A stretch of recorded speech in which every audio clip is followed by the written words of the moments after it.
French റിവിയേറയിൽ നടന്ന പുരാവസ്തു ഗവേഷണങ്ങൾ ലോകത്തെ ഞെട്ടിച്ച ചരിത്രത്തിന്റെ ഒരു പുതിയ ഏടാണ് തുറന്നത്.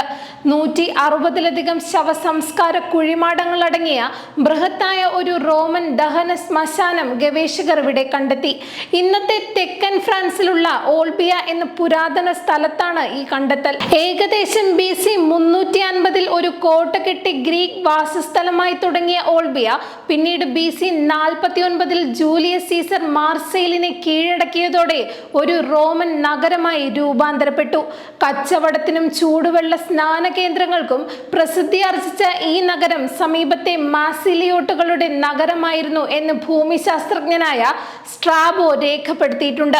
കണ്ടെത്തിയ കുഴിമാടങ്ങളെല്ലാം AD 1-ാം നൂറ്റാണ്ടിനും 3-ാം നൂറ്റാണ്ടിനും ഇടയിലുള്ള ഓൾബിയയുടെ റോമൻ കാലഘട്ടത്തിൽ നിർമ്മിച്ചവയാണ്. ഈ കാലയളവിൽ ആളുകൾ തങ്ങളുടെ മരിച്ചവരുമായി ഇടപഴകിയതിന്റെ വ്യത്യസ്തമായ രീതികൾ ഇത് കാണിക്കുന്നുണ്ടെന്ന് French National Institute for Preventive Archaeological Research അറിയിച്ചു. മരിച്ചവരെ സംസ്കരിക്കുന്ന പ്രക്രിയ ആരംഭിച്ചിരുന്നത് ബന്ധുക്കൾ ചതുരാകൃതിയിലുള്ള ഒരു കുഴിക്ക് മുകളിൽ സ്ഥാപിച്ച തടി കൊണ്ടുള്ള പ്ലാറ്റ്ഫോമിൽ മൃതദേഹം വെച്ച് ദഹിപ്പിക്കുമ്പോഴാണ്.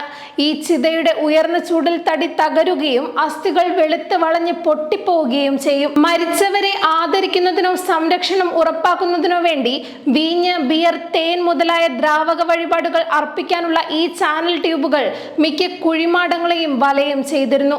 വീഞ്ഞ് സൂക്ഷിച്ചിരുന്ന ആംഫോറ പാത്രങ്ങൾ പുനരുപയോഗിച്ചാണ് ഈ ചാനൽ ട്യൂബുകൾ നിർമ്മിച്ചത്. ശവക്കുഴി മണ്ണിട്ട് മൂടിയ ശേഷവും ഈ ട്യൂബുകൾ മുകളിലേക്ക് തള്ളി നിന്നു.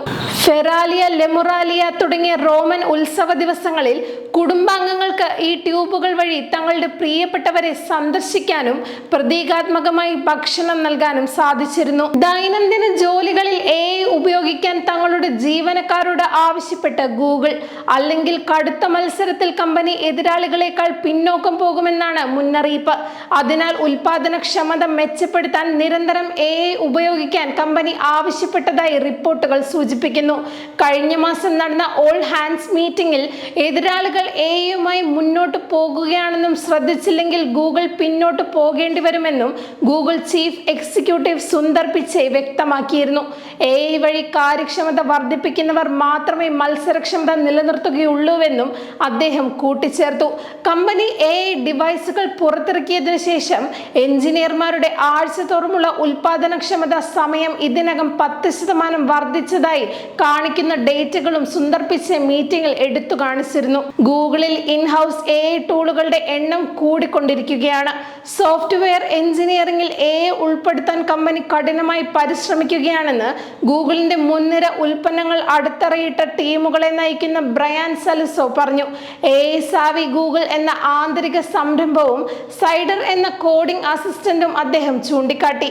ഈ ടൂളുകൾ കോഴ്സുകൾ, ടൂൾ കിറ്റുകൾ, പരിശീലന സെഷനുകൾ എന്നിവ വാഗ്ദാനം ചെയ്യുന്നു.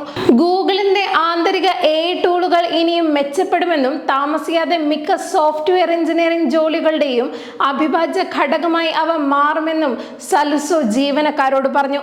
അതേസമയം തങ്ങളുടെ AI കഴിവുകൾ ശക്തിപ്പെടുത്തുന്നതിനായി ഗൂഗിൾ തന്ത്രപരമായ നിയമനങ്ങൾ നടത്തുന്നുണ്ട്. ഈ മാസം ആദ്യം സ്റ്റാർട്ടപ്പായ വിൻസർഫിനെ ഗൂഗിൾ ഏറ്റെടുത്തു. $2.4 ബില്യൺ കരാറിലാണ് ഈ ഏറ്റെടുക്കൽ.